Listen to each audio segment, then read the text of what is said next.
Welcome to the Golden Gems podcast. Today we're taking a deep dive into Hunter S. Thompson, the outlaw journalist who turned American chaos into a federal case. Right. And if you're picturing the mythology, the aviator glasses, the cigarette holder, the Las Vegas benders, we really need to strip all that away today. Exactly. Because it's 2026, and to just view him as this cartoonish counterculture icon, well, it completely misses the point. Our mission for this deep dive is to deconstruct the actual mechanics of his genius. Yeah, we want to understand why the political establishment actually considered a single writer to be a genuine strategic threat. And how his absolute rejection of what we call objective journalism created a far more accurate lens for viewing American power. But to understand the sheer velocity of his later years, we have to look back at his foundational blueprint, right? Absolutely. Because his genius was not an accident. It was highly engineered under intense pressure. So let's start at the beginning. He was born on July 18th, 1937 in Louisville, Kentucky. And his family background carries this really heavy historical weight. They had these genealogical roots tying back to the Reconstruction era South. Right, a lineage that once possessed a certain social standing, but eventually lost its secure financial footing. Yeah, and that tension, that gap between inherited pride and actual economic reality, it's a classic American crucible. But the real pressure cooker hits when his father dies. Thompson is just 14 years old. And suddenly, he, his mother, and his two brothers are plunged into severe financial constraint. Which, if you've ever felt backed into a corner by circumstances completely outside your control, you know how that pressure acts on a highly intelligent kid. It breeds defiance. I mean, total defiance.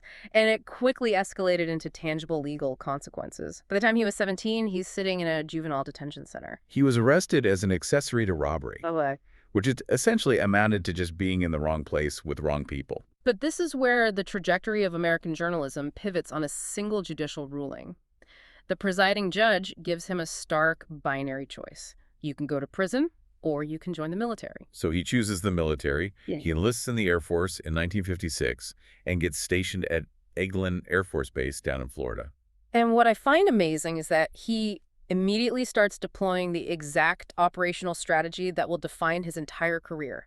He completely ignores every rule that doesn't serve him, while ruthlessly seizing every opportunity that does. Right. He literally talks his way into a position writing for the base newspaper, the Command Courier, at 19 years old. With absolutely zero formal training. None. And the archival records from his military service are incredibly revealing. His commanding officers wrote evaluations describing him as an outstanding airman who was simultaneously completely unsuited to the chain of command. Which is a paradox, but it's the perfect summation of his character. It really is. But the most critical part of this era isn't what he published for the base paper. It's what he did in private to manually build his craft. Yes, this detail completely reframed how I view his work, because I always imagined him just spilling raw, chaotic brilliance onto the page. Right, just pure inspiration. Exactly. But in reality, he would sit alone at his typewriter with no audience and retype F. Scott Fitzgerald's The Great Gatsby and Ernest Hemingway's A Farewell to Arms, word for word. Just manually hammering out the masterwork. Yeah, it almost reminds me of a concert pianist. You know how they just sit there relentlessly running scales for hours to build muscle memory? Or like a biochemist programming their own nervous system, except his scales were Fitzgerald. He wasn't plagiarizing. No, not at all. It was a surgical procedure to feel the exact rhythm of a perfect sentence moving through his fingers. And he was highly analytical about this process. He later explained that manually typing out a master's work teaches you structural lessons that merely reading it cannot.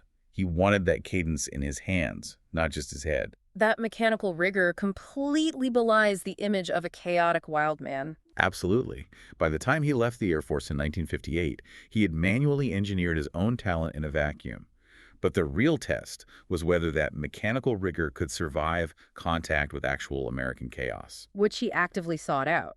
That brings us to 1967 and the Hells Angels. Right, his first major gamble without an institutional safety net. He didn't just interview these outlaw motorcycle gangs from the safety of a press box. He embedded himself inside the organization for more than a year, operating entirely on his own nerve, on his own dime. He lived with them, rode with them, drank with them. And by doing so, he documented their rituals, their internal hierarchy, and their very real capacity for violence in a way that mainstream journalism completely missed. Mainstream reporters relied on police reports and safe distances. Thompson removed the distance entirely. And that immersion almost cost him his life. He was savagely beaten, stomped, as they called it, by the gang at the end of his time with them over a financial dispute.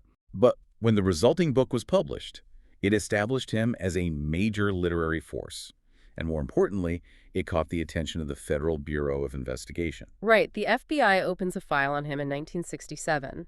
But looking at the surveillance details, I have to admit, it seems almost comical. How so? Well, they tracked his subscription to People's World, a communist publication in San Francisco, and they actually interrogated a liquor store clerk in Woody Creek, Colorado, whose big counterintelligence revelation is that she'd seen him receiving obscene mail from a publisher. Yeah, that sounds ridiculous on the surface. It does. So I have to push back on the prevailing narrative here. Was the FBI genuinely terrified of a guy writing satire from a ski town, or was this just federal agents being culturally out of touch and overreacting to a loud writer with a drug habit? It is tempting to write it off as bureaucratic paranoia, but the documentation proves they genuinely viewed him as a strategic threat. Really? A strategic threat? Yes. Years later, when Freedom of Information Act requests were filed, researchers discovered that the FBI headquarters files on Thompson were mysteriously destroyed. Destroyed. Yeah, in two separate purges in 1994 and 1998 under the Clinton administration. But 58 pages from the Denver field office survived. Okay, and what was in those surviving pages? Those pages confirmed the Bureau wasn't primarily concerned with his lifestyle. They were monitoring his localized political organizing, his massive media reach, and his surgical attacks on the Nixon administration. What kind of attacks are they logging? Well, they collected copies of his Aspen wall poster. This was a local publication where he wielded satire like a weapon. One issue depicted Richard Nixon with vampire fangs and a swastika hidden in his name, which was only visible when held up to the light. Wow. Another FBI memo flagged a piece speculating about whether a local political opponent might be killed by hippies on motorcycles. The Bureau didn't find it funny. They treated it as a potential physical threat. So they saw a man effectively weaponizing a printing press and a dark sense of humor, and they assessed him as a hostile actor. And just to be clear for you listening, we're impartially reporting on these government documents. We aren't endorsing his attacks on Nixon or his political alignments, but rather analyzing how the federal government responded to his reach. Exactly. We are looking at the mechanics of the surveillance state responding to a writer. So while the federal government is watching him from a distance, he decides to bring the fight directly to the local establishment. In 1970, he launches his campaign for sheriff of Pitkin County on the Freak Power ticket. And the platform is brilliantly radical. He proposes renaming Aspen Fat City to deter greedy real estate developers. He wants to jackhammer the asphalt, to sod the streets with grass. He also wanted to decriminalize all drugs for personal use and completely disarm the sheriff's department. And again, we're looking at this strictly as a historical political strategy. Right. And he possessed an innate understanding of political theater. Before the campaign, he shaved his head completely bald. Right. His explicit reasoning for this was so he could publicly refer to the conservative, crew-cut Republican incumbent as my long-haired opponent. It was a deliberate, mocking inversion of the era's cultural optics. And the crazy part is that it wasn't a joke campaign. He won 44% of the vote. He was so close to taking control of the county's law enforcement that the Republican and Democratic parties were forced into an emergency coalition just to defeat him.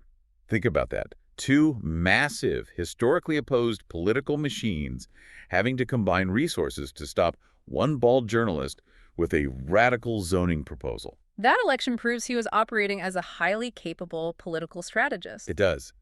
But paradoxically, his greatest literary invention, the thing that cemented his legacy, was born entirely out of an operational failure later that exact same year. Right, the 1970 Kentucky Derby. He's there on assignment for Scanlon's Monthly with the British illustrator Ralph Steadman.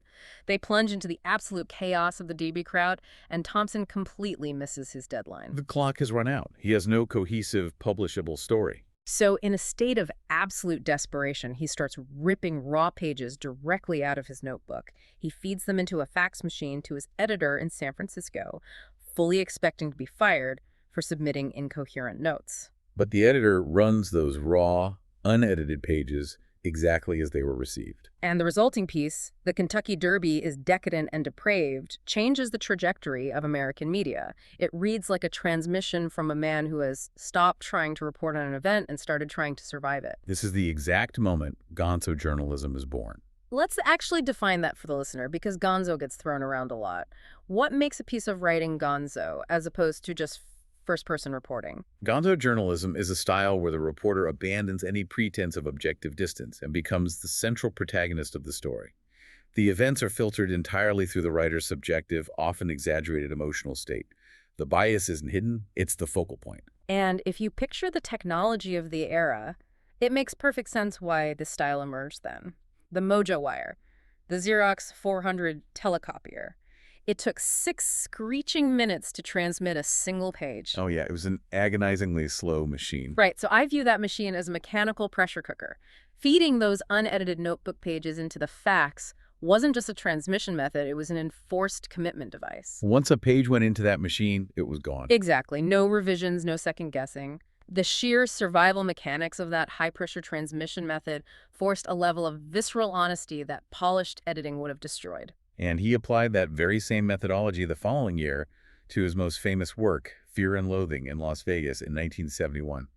He credited the narrative to his alter ego, Raoul Duke, which was a highly deliberate, accelerated construction of his own persona. People lazily write this book off as a rambling drug memoir, but if you look closer, it's not. No, not at all. It is a forensic autopsy of a curdled culture, performed under experimental conditions. You can see that autopsy perfectly in the famous Wave speech. It is arguably the most precise political elegy of the late 20th century. He writes about looking west from a steep hill in Vegas, and he says, with the right kind of eyes, you can almost see the high water mark. The exact place where the wave finally broke and rolled back. He's talking about the death of the 1960s counterculture, and he saw the collapse coming before anyone else was willing to admit it. He was entirely clinical about the failure of the American dream. Right. And he applied that same diagnostic approach to Fear and Loathing on the Campaign Trail 72. Where he followed the 1972 presidential campaign from the inside. Right. And he didn't just attack Richard Nixon.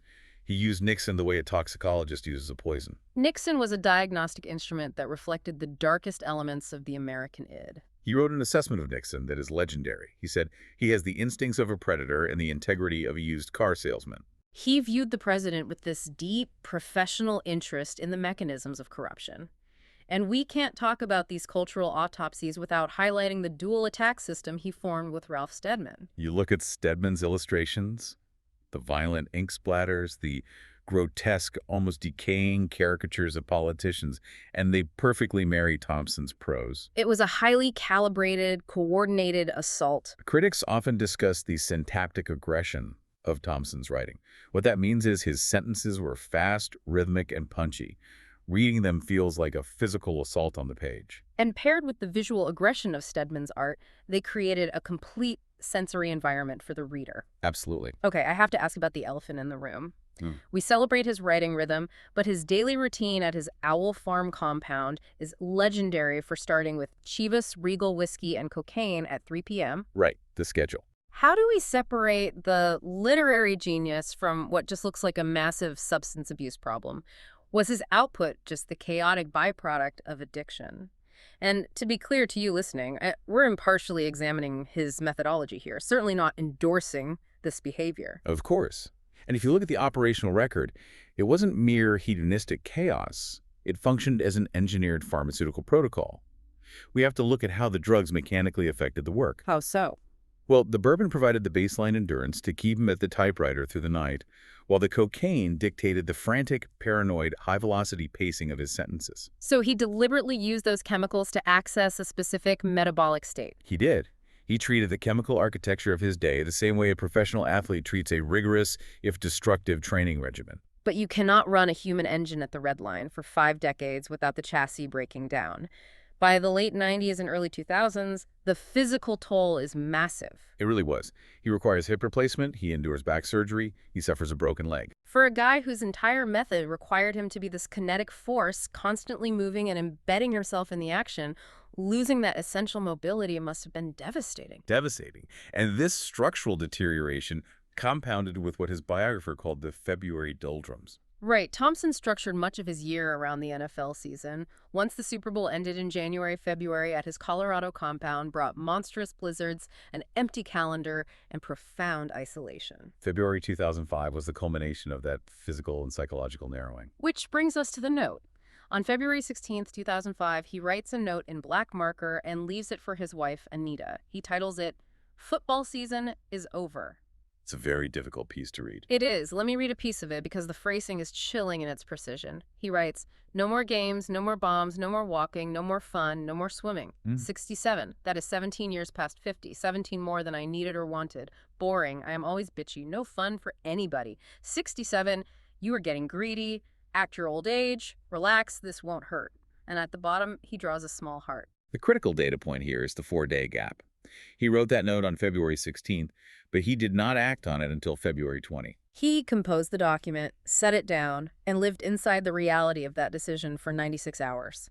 This was not a sudden, drunken impulse. No. On February 20, he calls Anita to ask her to come home to help with an ESPN column. He sets the receiver down on the counter. She later tells investigators she heard the distinct sound of his typewriter keys clicking. Soon after, his son Juan, who is in the house, finds his father's body. Juan then walks outside and fires 3 shotgun blasts into the sky to mark his passing. We must analyze this not as a tragic cry for help, but as a final editorial decision. He was an editor his entire life. He edited his exit with the exact same ruthless economy, precision, and absolute control that he applied to his copy. He refused to let his physical deterioration dictate the final chapters of a narrative he had controlled since he was a teenager in Louisville. He controlled his exit, and he meticulously designed his final physical mark on the world. 6 months later, on August 20th, 2005, Owl Farm hosts the most extraordinary funeral in the history of American letters. Johnny Depp, who had become a close friend and studied Thompson's physical cadence extensively to play him on film, funded the entire event. Estimates place the cost between $3 million and $5 million. They constructed a 153-foot tower taller than the Statue of Liberty, topped with the Gonzo fist gripping a peyote button. And his ashes were fired from a cannon at the top of the tower into the sky, synchronized with red, white, blue, and green fireworks. While Norman Greenbaum's Spirit in the Sky and Bob Dylan's Mr. Tambourine Man played over massive speakers, what gets me is that he planned this exact funeral back in 1977 alongside Ralph Steadman. He had 28 years to change his mind, and he never wavered. That level of conviction extends directly to his modern legacy. As we look at his impact from the vantage point of 2026, the resurgence is massive. We're talking about 10,000 digitized pages of the Gonzo papers now accessible, translations of his work in 34 languages. And university journalism programs actively teaching Gonzo as a legitimate counter-tradition to objective reporting. Because his core philosophy has been entirely vindicated by the modern media landscape. Thompson argued that objective journalism is often just a weaponized pretense used to launder institutional bias into neutral fact. His Gonzo method, declaring your angle openly, admitting your subjectivity, and forcing the reader to evaluate the testimony knowing exactly who is delivering it, was his argument for a higher form of truth. As he famously wrote, "In a closed society where everybody's guilty, the only crime is getting caught." Which leaves you, the listener, with a really challenging concept to mull over. We live in a 2026 media hall of mirrors where practically every institution claims absolute neutrality, yet they are all hiding a distinct agenda. It's a landscape where manipulation is built into the structure. So is a declared transparent bias actually the only form of true journalistic honesty we have left? What do you do with an honest liar who openly admits his subjective construction, yet turns out to be the most accurate forensic historian of his era? It's the ultimate paradox. It really is. Thank you for listening to the Golden Gems podcast. We'll be back next time with another deep dive. Until then, keep exploring, keep listening, and keep celebrating the power of uncompromising voices.